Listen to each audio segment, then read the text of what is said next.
Was there an affidavit attached to your petition defending yourself when you're sued for debt? Brought to you by Kenneth Chabert at yourlegallegup.com. Your advantage if you're being sued by debt collectors.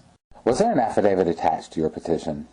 One trick the debt collectors like to do is attach an affidavit to the petition when they sue you. If they do, it's probably a golden opportunity for you.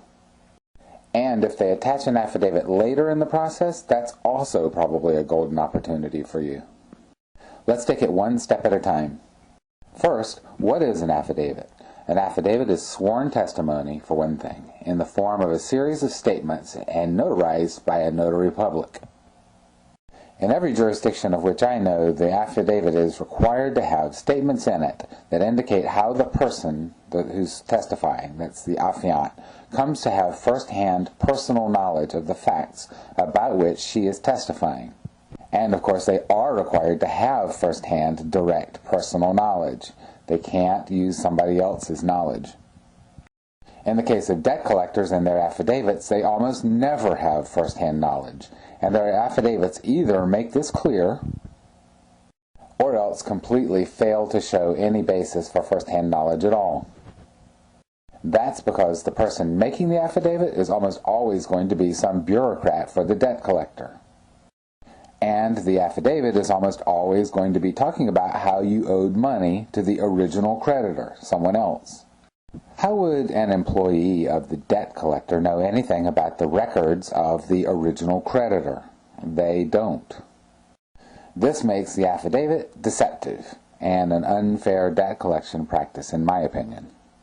And how is that, you ask? Well, the affidavit is there for two reasons.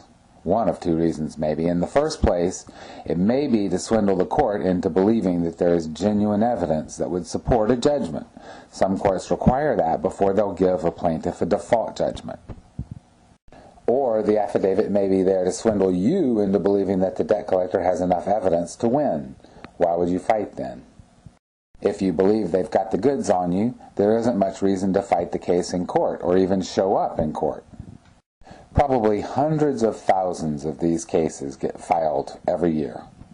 If half of them have the affidavit and half the people seeing the affidavit give up because of them, then the debt collectors may be making in the hundreds of millions of dollars based on what is really a fraud.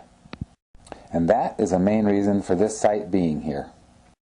And it's why you should think of your options and consider adding a counterclaim for unfair debt collection practices under the Fair Debt Collection Practices Act if the debt collectors try to pull this trick on you.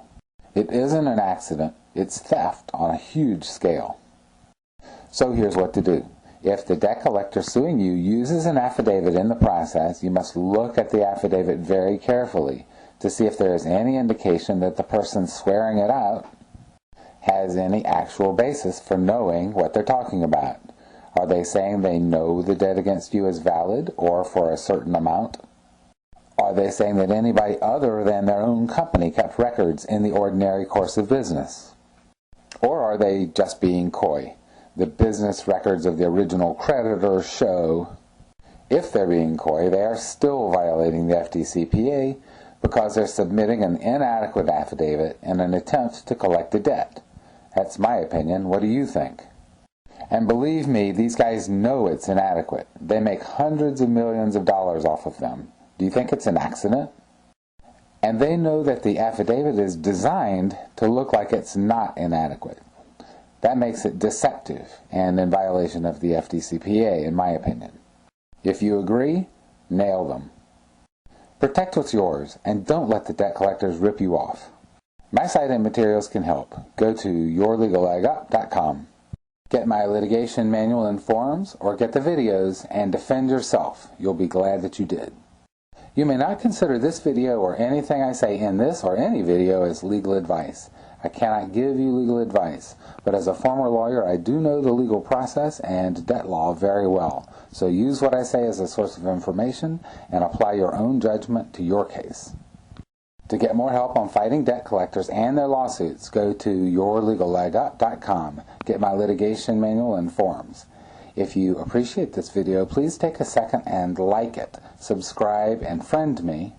as these things will help others find my videos and begin to learn more about the debt litigation process. Defend yourself from the debt collectors.